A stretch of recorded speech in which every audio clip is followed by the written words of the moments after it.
place has pros and cons. I love it here. But there's, some flaws.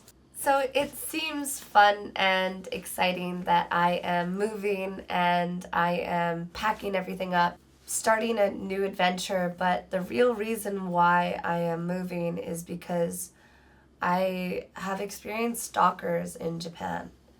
So when I was living at my homestay, I was FaceTiming my sister and I screenshotted our photo because she had her daughter on the screen, and I love my little niece. I was looking at the photo a few minutes later, and I noticed this dark figure behind me, and it looked like somebody dressed in all black, pretty close behind me. So then I just looked back, and I realized he was still following me, and I was terrified because the photo I had snapped was maybe 20 minutes before. I was just walking around and I didn't know how long this guy had been following me for. So I turned down one street and I called my sister immediately. At the time, I couldn't speak Japanese, so I didn't even know the number for 911 in Japan. I didn't know what to do. I called my sister, video chatted her. She saw the look of fear on my face and she said, "Ali, are you okay?" And I couldn't speak. And I just remember I was like,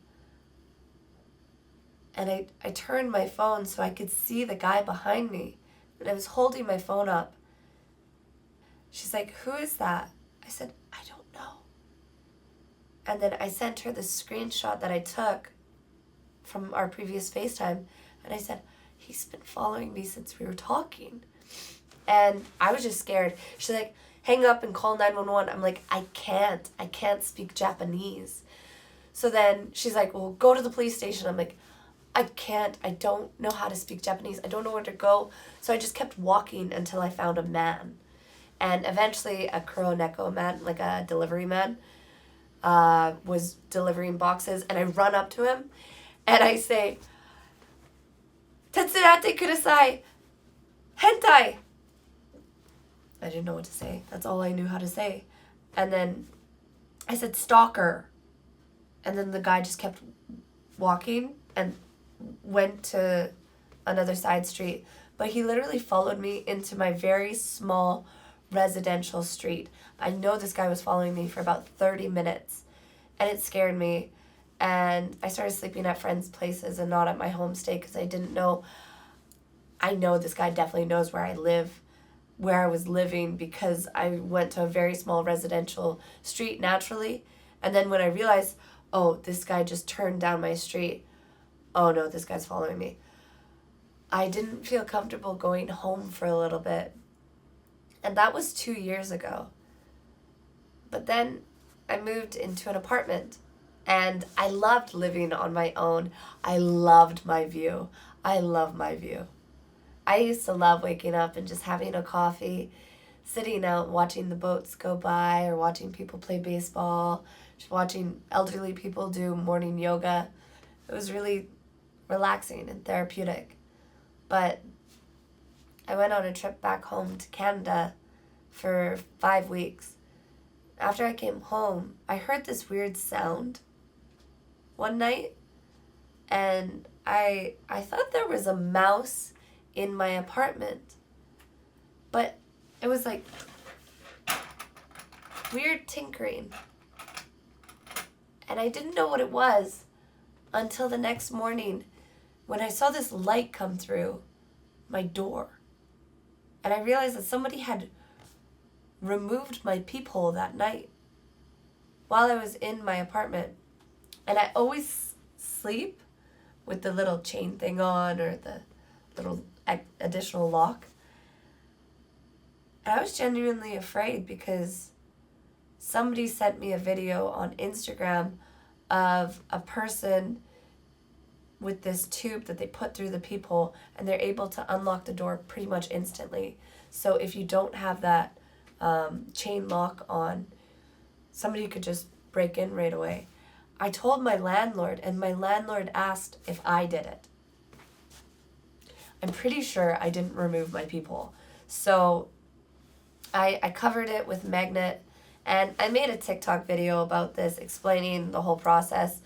When I came back from another trip 5 months later, and I realized my peephole had been tampered with again, and somebody had pushed through and moved the magnet, and they were actively trying to look in, and my landlord wasn't going to do anything, and my landlord ended up charging me the damage deposit because the apartment was damaged from this peephole. I was just so fed up, and I didn't want to live in any place for too long because I was worried somebody might find out or somebody might follow me. And even living in that apartment, there was about 3 or 4 different people follow me in the direction of my home at different times. So I don't want to be in a specific place for too long right now. I don't want to live alone. I like having somebody to wake up to.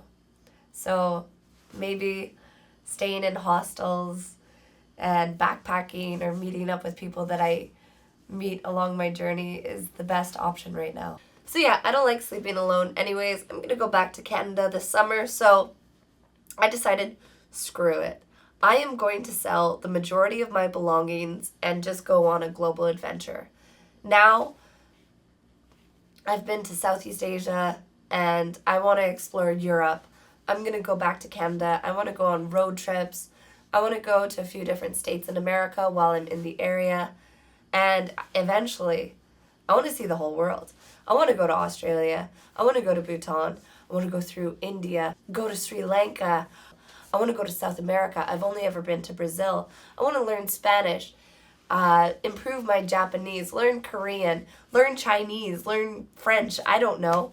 I just want to learn, explore, keep growing, and tick as many things off my bucket list while I still can, while I'm still single, before I have kids. So for these next 2 years, I am not going to dwell on the fact that I've had some bad experiences in the past.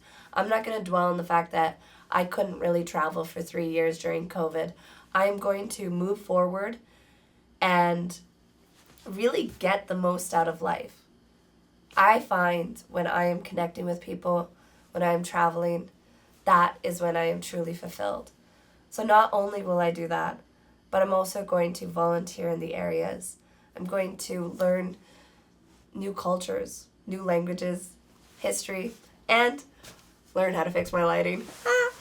I'm going to work on making my videos, and I'm just really excited for this new journey and becoming a YouTuber because there's a lot to it. So thank you so much for listening.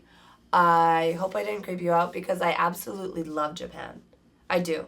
I really love Japan, and I think that everyone should experience Japan. I've lived here for 3 years, and for a lot of it, there was no foreigners coming in, so I was very rare, which is why I think some people did follow me here and there. But I still eventually plan to come back and maybe settle down in Japan, because I think Japan is the greatest country I've ever been to in my entire life. And part of this journey is going to other places, experiencing other cultures, and seeing if there is a country better than Japan. If you want to follow the journey, please like, subscribe, follow. And thank you so much for the support, listening, and I look forward to connecting with you guys in the future. Mata ne.